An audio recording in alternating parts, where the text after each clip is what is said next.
मैं हमारा हॉकी खिलाड़ियों को हिंदी में कुछ कहना चाहूंगा। 1980 मॉस्को ओलंपिक्स में भारतीय हॉकी टीम ने स्वर्ण पदक जीता था। उस जीत के साथ ही दो सवाल सामने आए थे। हम ओलंपिक्स में अपना अगला पदक कब जीतेंगे? ओलंपिक्स पोडियम में खड़े होकर भारत फिर से विश्व हॉकी के शीर्ष पर कब पहुंचेगा? किसी ने कभी नहीं सोच होगा कि पहले सवाल का जवाब देने में 41 साल लग जाएंगे।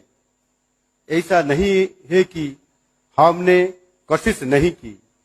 सिडनी में दिल टूटने के घटना को दिलीप तिर्की जी से बेहतर कौन याद रख सकता है? लेकिन सोच तो यही है कि जैसे जैसे अगला पद का इंतजार बढ़ता गया, काम असंभव लगने लगा। लेकिन इस टीम ने टोक्यो में 41 साल के बाद पहला पदक जीतकर असंभव को संभव बना दिया।